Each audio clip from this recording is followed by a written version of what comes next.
Welcome, and good morning, everyone. Thank you for listening to TartleCast or watching it, however you have it, on your preferred medium.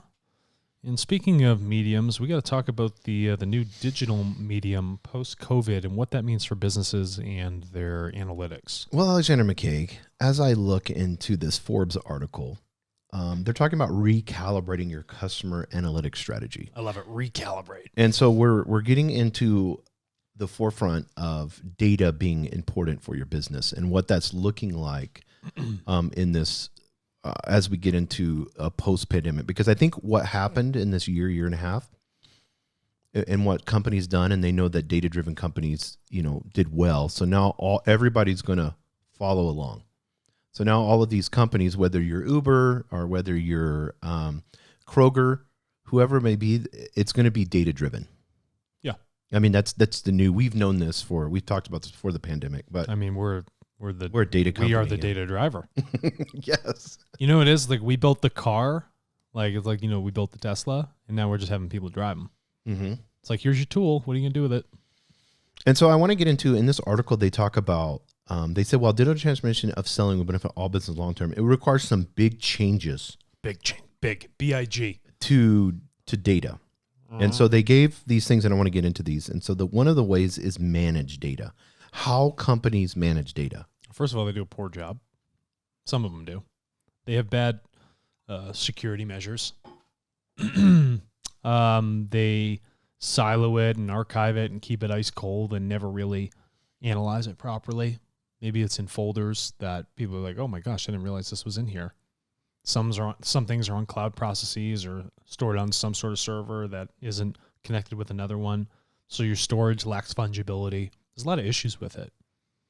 And then if you are storing information that is personally identifiable, you should take the highest and best standards to make sure that that is protected, correct? Especially if you don't really own that asset. It's on loan.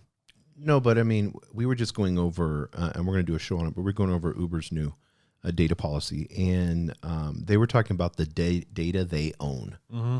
Like, the information we get from the app and what we get from people's cell phones, and but that's our data. Yeah, they said it's theirs. Yeah, exactly. And a lot of companies are this way. It's like, I was creative enough to come up with this app and collect this data from, so it's mine. It's not the people's, it's mine. So whenever we look at, and I want you to get into this, Alex, because let's take management as a theory. Okay. So when we look at management, old school management and proper management, I don't want to say new school management, the proper way that you manage people, looking at people as widgets or looking at them as, so if we look at human beings? Yeah, if we look at as a person as being owned and a slave to the corporation. Yeah. And we own you, we pay you, you owe us. We have our fist over you constantly, and pressure. That's what they're doing with people's data. All the time. Well, they just right there in those words of claiming, like I'm staking my claim to this land. It's on my servers. I own it. Let me tell you something. Because somebody banks their data with TARTLE and it's on our server, we have to be good stewards of that data. That's not our asset. That's theirs. When people think of the concept of the bank, I put it in there and it's all secure. Once you put your money in the bank does whatever the hell they want with it. I wouldn't even really call it a bank. So they're an investment firm. They're making money off. They're making money every time they get a new part of your deposit. Every deposit that comes in means they can loan out more. Mm-hmm. Every time you start to, put this data in all these other companies, they can go out and then collect more of it without ever even asking you if that was okay. Why is it that policy has to come in and then tell these people how to make humane decisions, respectful decisions? Why does law have to come in and tell people to do the right thing? Why couldn't you just design it like that from the get-go? Like with TARTLE, it's designed for that human being, for the management of their information through their own power and choice. Not for me as Uber to come in and say, we own this data. Uber, is that your cell phone? No. Just because your app on it doesn't mean you're allowed to have my IMEI number, because that's associated with the mobile networks. That has my home address, my social, everything else on it. No, absolutely not. That's like the IMEI is the social security number of a phone. That's how I view that in my mind. But you own that? That's your data? Bullshit. You wouldn't have it if the person didn't bring their phone over to you. Just because they chose to adopt your software doesn't mean you own all that information. It's your service. You may own the algorithm of your service, but you certainly do not own that person's information. Because if you start to own their information, you say that you own their thoughts. You own their behaviors. What are you running? Just like a massive slave ship at that point? That's what it sounds like. You're stripping away that sort of digital freedom. That's not painting a good future. And so when I look at this, that's not how stewardship should work. And in this world where people are recalibrating what they're doing, you need to, one, consider recalibrating it for sales and the growth of your company, but also recalibrate it with a human aspect, because that's been missed. And if people aren't going to be inside your business, you got to do everything you can to be more human, to connect with them over this digital format. So not only manage, but they say analyze. Thank you for letting me finish that whole thought. Yeah, analyze. So whenever we look at these change and they're saying that it's obvious, and they're saying this is a big change, and you know, you said poorly they've managed data. Well, I personally think poorly they've analyzed data wrong. Yeah. Listen, if you're poor at managing, you're not going to be good at analyzing either. Okay.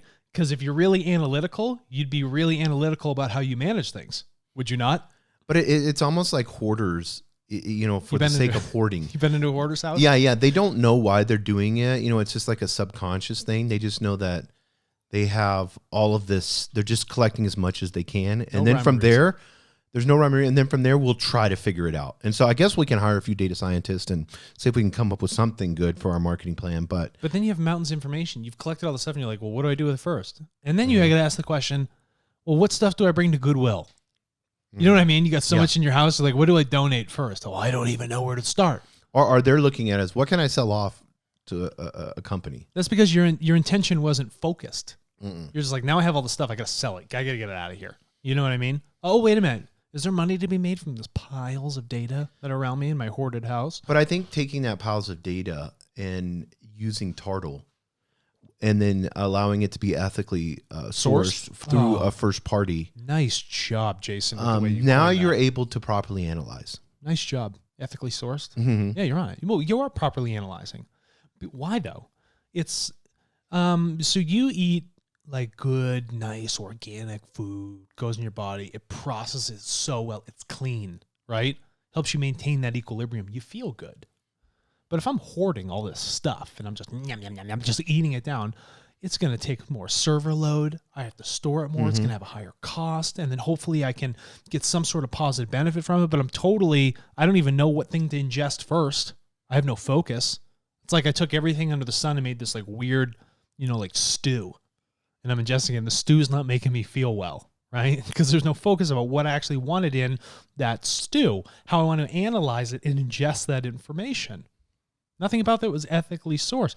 Wouldn't you feel so good if it's like, I went to the people, I respected them for having that data, they created it, I know it's theirs, I want to empower them, I want to pay them for that information so that they can also put that money towards big causes to help save this world, right?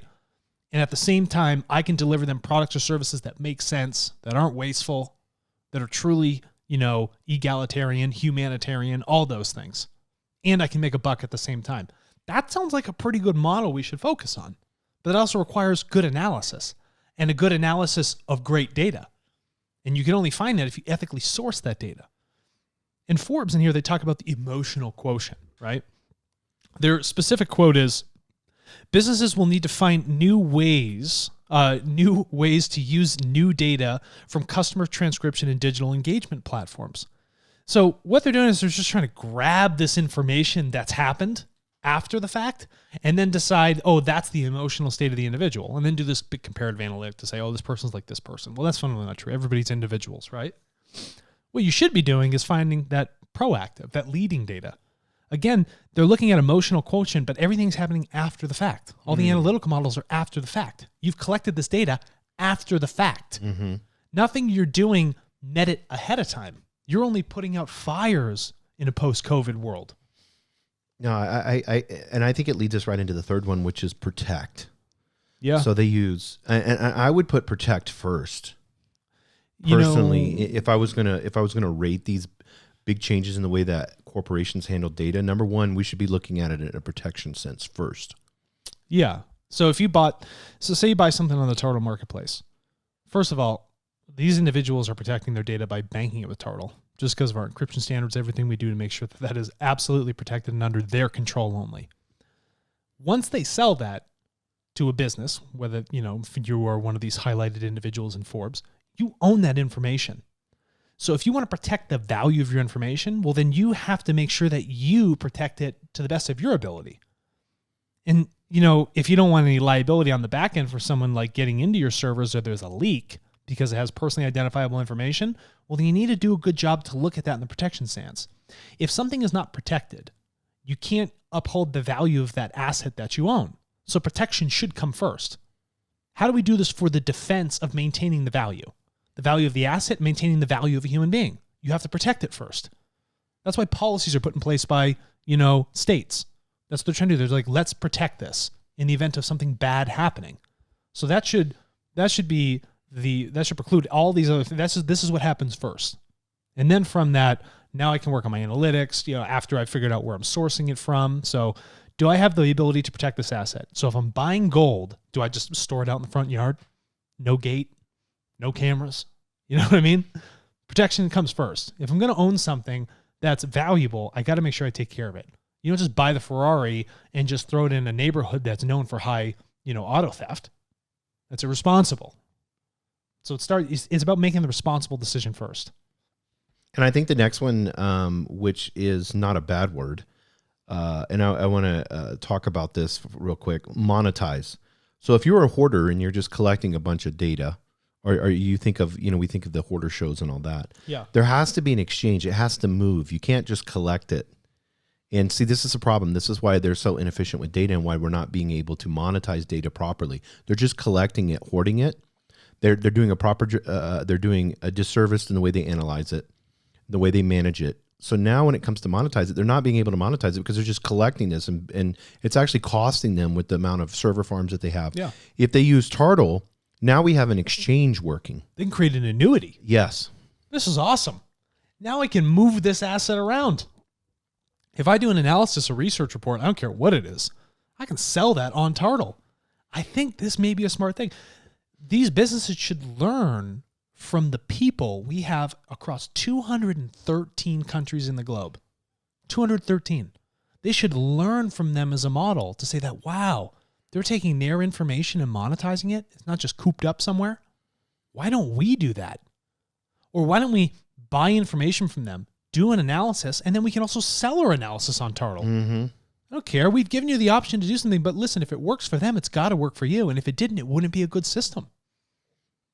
Because if it's not good for everyone, it's not good. Right? So whenever we look at protect, manage, analyze, and monetize data, Mm-hmm.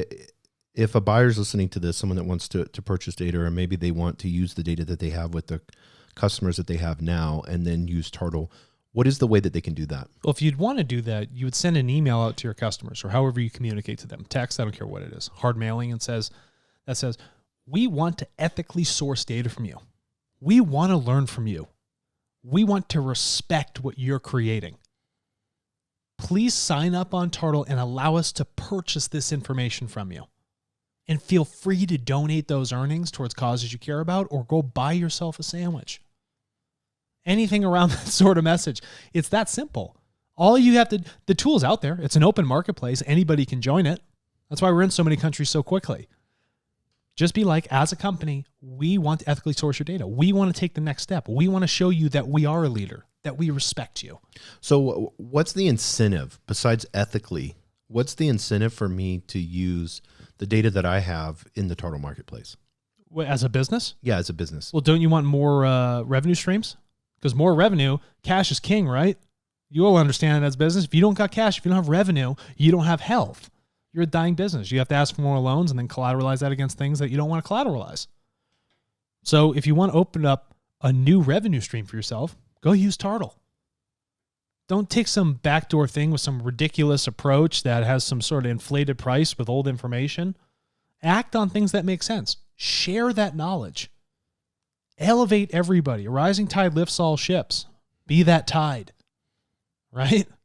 And I look at it, when I always look to nature for things, it's almost like their data's in a cocoon. Yeah, it needs to go through its genetic process in the inside and then come out to something beautiful. Don't come out as some like engrossed creature. Because I guarantee you most companies, like if we're talking about Citibank or JP Morgan or whoever it may be, they have a ton of data, and that data could be used properly with the customers, and they can monetize that data. They could analyze it properly. They can manage it properly, protect that data by using TARTLE. And give better reports to the people that are invested in those companies. Your companies. data scientists, yes. So they would want to give you more investment dollars. Because you can go directly to the consumer and ask a question. Yeah, finance has always known about data. They've been on top of it. The rest of the world wasn't paying attention. The first person that paid attention was Walmart. Mm-hmm. That's what it was. First it was the finance. First it was finance, then it was NASCAR, then it was Walmart. That's how I would describe that. That's sort of that process. I'm like, oh, now we value the data. We value the time, the approach, the analytics, all that stuff. You can be efficient and egalitarian at the same time. You don't have to be efficient and be a robber baron. Does that make sense? No, that makes perfect sense. So we encourage every buyer, if you're out there and you have more information, you can email us. What's the email, Alexander? contact@tartle.co. And we'd love to have a conversation with you. You can go to tartle.co. Sign up and find out more information about how you can purchase data from TARTLE. Yeah, take the next step